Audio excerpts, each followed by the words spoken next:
Hi everyone. Right, I get asked an awful lot about moulds, and so I thought I would come along and share some with you and what clays I use. So I'm going to share with you some of the moulds I have. I have quite a big collection of them, and then we'll talk about the clay that I use as well. But here's I've just put a collection together. I'm going to tip them out, so excuse the noise. I just want to make sure that you can actually see. Yeah, I think so. Right, I've got various moulds here. The fleur-de-lis. Made from silicone. Some of them are hard, harder than others. This is like, in fact I'm not quite sure which one this is, but I think that's a set of birds. This one's more firmer as well. These are old ones. You get the bird, the leaf, and these were from Artica Studio. So if you go to articastudio.com you'll find that kind. I think it was them. Then we've got the big cream heart. You know, the big heart that I sell? Well, that's done with that one. Not sure if you can actually tilt my lamp so give a bit more light. Maybe. Let's have a look, see what I can put underneath. Oh, that'll do. Just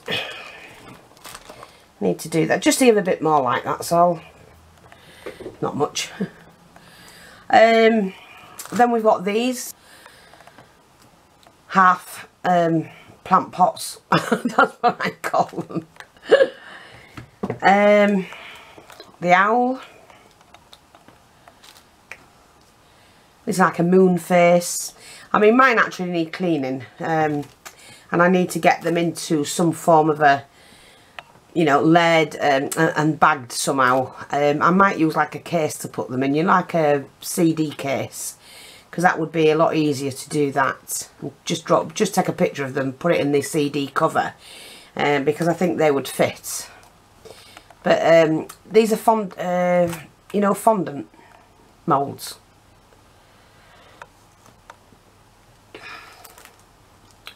Again, just a flower, just a rosette. I like those. They're like a ceiling rose if I'm doing a miniature. Again, the fondue ones are fondant. Well, you know, basically, depending on the clay you use, you can roll the clay out onto that and then you trim around the edge. And just keep wiping it with a wet cloth until it comes out like a lace. This is a swan.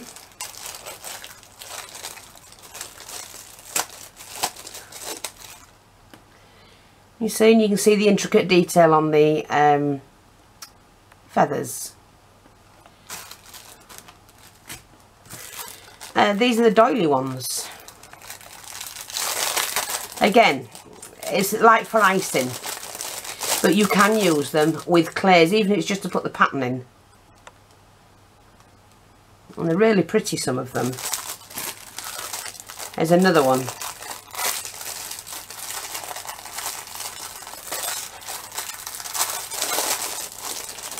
I mean, that's just really pretty for a doily.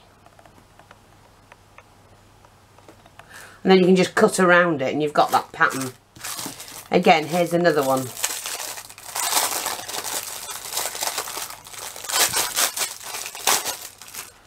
And you can get them, like you see, in various sizes.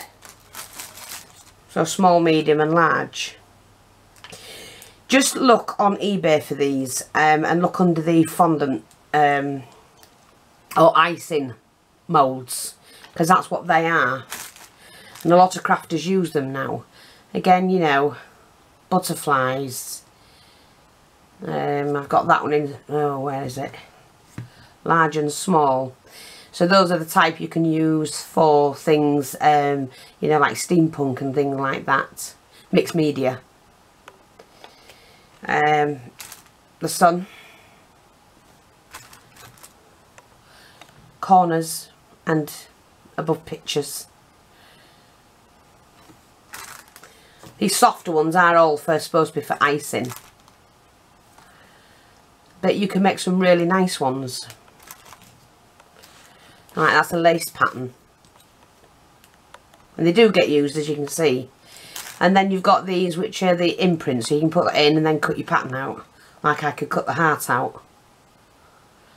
Out of one of those. Now, for... you can buy this as well. And this is Mould Putty. And it's www.mouldputty.com. And then you can make your own moulds using your jewellery. Which I've done an awful lot of. So that's that. And what it is, you get two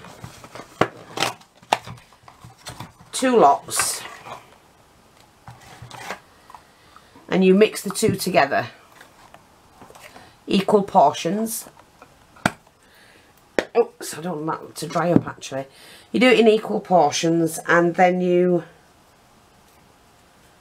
once you've mixed that, you've got about 20 minutes, half an hour to work with it.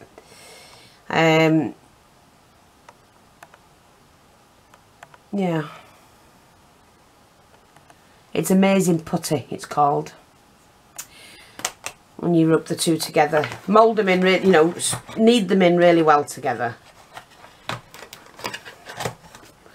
But then when you've done that, get the amount you need, pop in your, you know, do whatever you want to do with it, make it into a circle or whatever, squash it down, then put your piece of jewellery in, and you end up with the mould, and that will dry within 20 minutes to half an hour. This is make your own moulds for resin, food, soap, wax, clay or more. So you can put glue in them. Heat your glue gun up, pour your glue in, it comes out with the same thing, and then you can hand paint those as well. And it's brilliant. I make a lot of my own moulds. You find that piece of jewellery, you think, wow, that's nice. And you know you're going to use it on a project, but you want to keep it.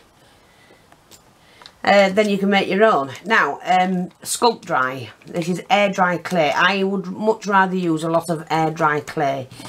One, because it's light, more flexible, I think, smoother. But the different ones you can use. I do like this, which is the DAS. Sorry, that's somebody calling me, but I'm going to ignore that. And this is made in Italy since 1963, but you can buy it in most craft stores, same as this one is also. That's www.mungo.co.kr, I think it is. I'm not sure where that one's come from. I know this one's Italy. Then you can get this one, which is one I absolutely do love, and it is very, very, very, very light. Air dry clay. It comes out and it's so light, it's like holding a piece of paper. And you just mix it together, which I've started to use mine.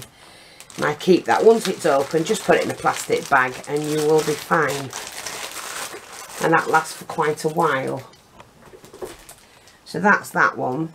But like I say, yeah, you can do an awful lot with moulds, not mould, and putty, and whatever else you want to do with them. Let's see if we can do a demonstration. I didn't really want to get my hands full of it, but hey ho, we might as well. So I'm just going to cut into this piece, and then I can pop it into a bag. Once I've finished, just cut into it, it doesn't matter.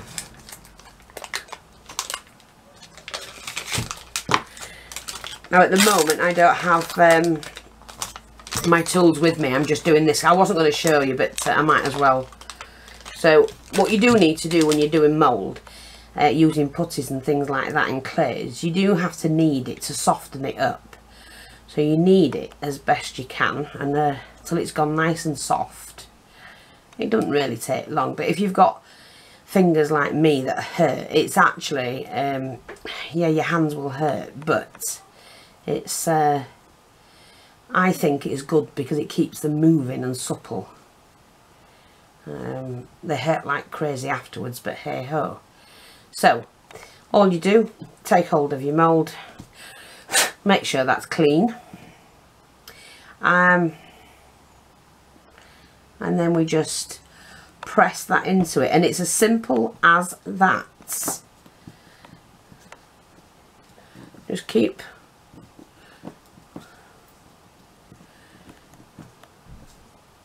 now. You can use a roller and roll over it.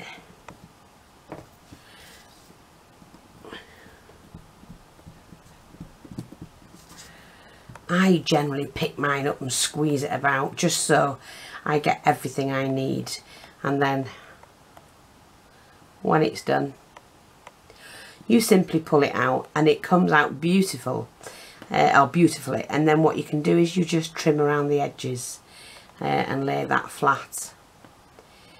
And I do have a pair of proper scissors for that. You can buy clay scissors and whatever, just, or use a knife basically, you know, and that's what I would do, is use a knife.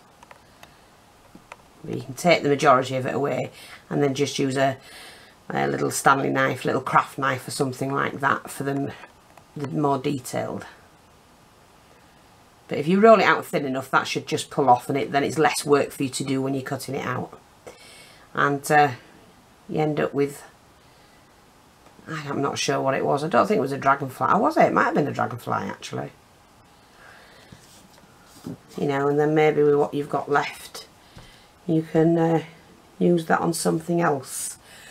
And it's just, let's just see. I don't know what this is. I think the birds, I think. So we'll just have a look and see what this one is. You don't waste what you've got out. Use another mould to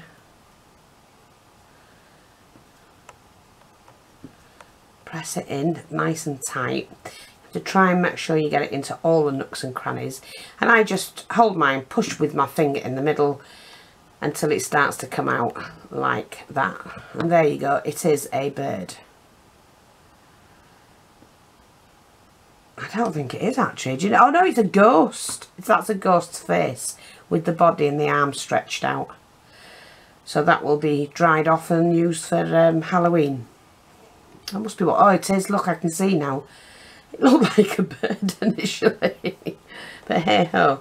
But that's how you do it. And always remember that you seal it off and you put it back in your, you know, in a sealed bag to stop it from drying up. But that's what you do with them. And they're a great way to make embellishments, you know, for your projects. A great way for doing them. As long as you've, you know, kneaded it properly and softened it up and make it more pliable. Don't do it straight from the packet because you don't get the same results. And it would crack. But by kneading it and making it soft and pliable, it gets into the nooks and crannies where it's supposed to go far easier. And it works better. So mine's quite soft and pliable now. And then all I'm going to do is to make the butterfly, I think. I'm spreading that out a little bit, pushing that into the mould.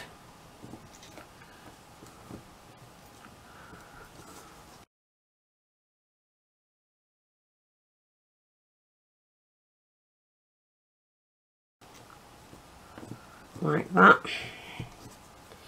And then lift it up. You can just go around the edges.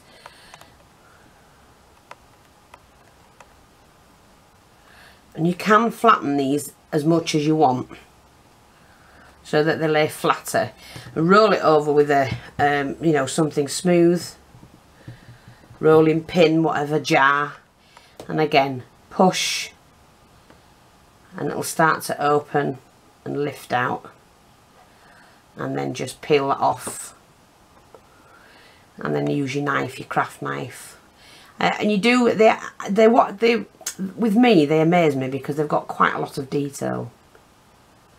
And they look good when they're painted. Or you could spray them with different colours, whatever you want to do with them. So that's how you use them, just for in case, you know, somebody's not sure about it. I'm going to try one of these because that's a new one. I haven't actually used that one. And we'll see how that turns out. But don't forget, the softer ones like these are the fondant ones, so that you use for icing or whatever. So you just knead it in your hands.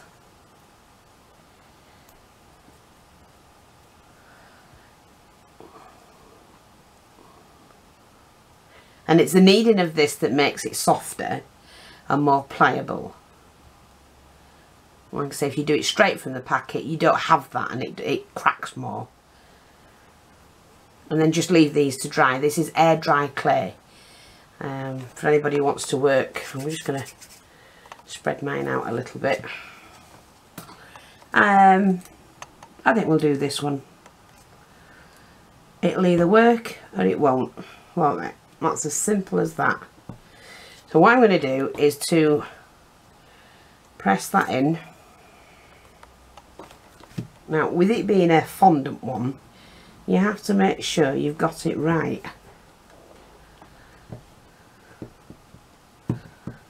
Let's just see. And there you go. And as long as I'm careful with my knife, I can quite easily cut that out. So I do like those. Yeah, quite nice. I'm not going to keep that one though. I'm going to make one of these, I think. Which would be more use to me at the moment for projects that I'm doing. Okay, so just push them in.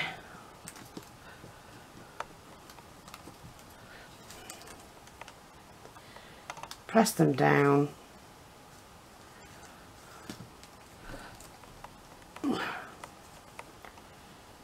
And there you go.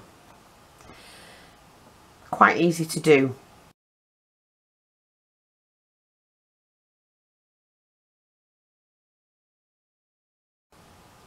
And then this can be painted gold or silver or multicoloured. They look fab. So I like that one. I'm going to leave that one as is and then trim it round later on. So that's how you use them. I hope that's helpful.